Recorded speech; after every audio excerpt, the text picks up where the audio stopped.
So I'm going to leave my font as is. So it will say welcome to biology. But you'll notice out to the left I have a section background where I can change the style of the background for that exact section. So I have regular, I have two emphasis options, and then I have an image option. So just for the sake of seeing what this would look like, I'm going to select a different image, and you'll notice it has now added an image to this section only.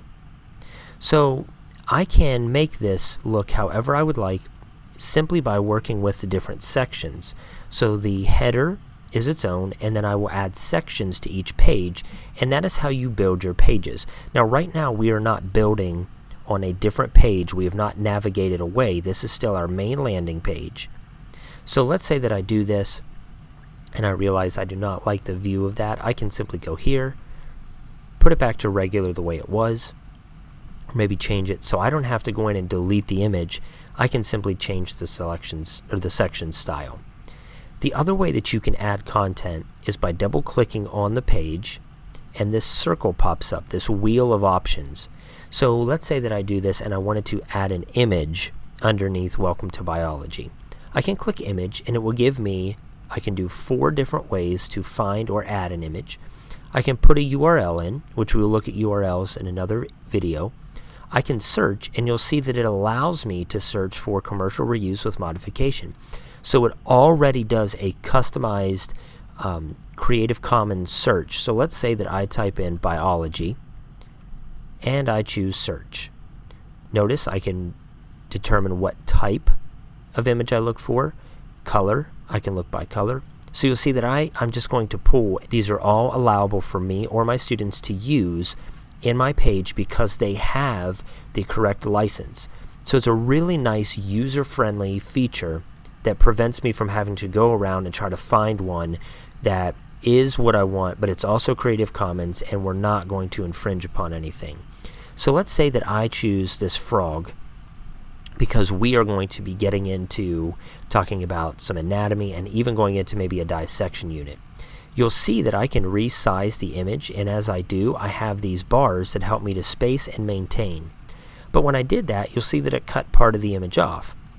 If I choose the uncrop option, it will then not crop the photo, it will maintain the size, and you'll see that I have the full-size image that I've expanded.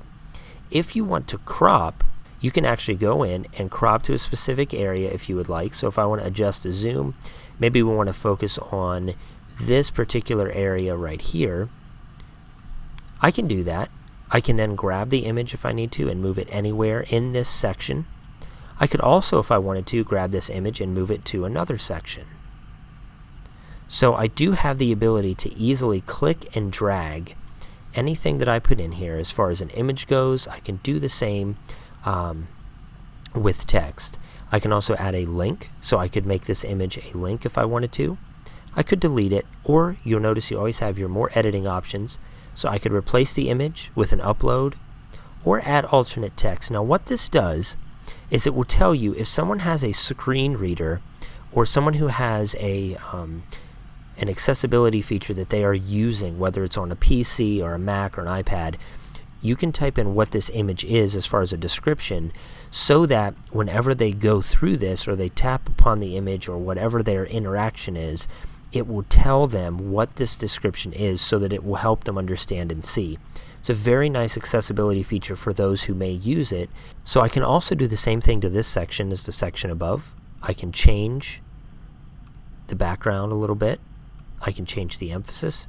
Or, if you would like, you can underlay an image behind the image you have.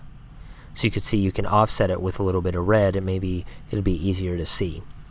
So those are some of the basics for adding content. We will look at the other types of content in another video. But remember, this is my landing page. Whenever I design this, this is going to be the key location that they go to and that they navigate from.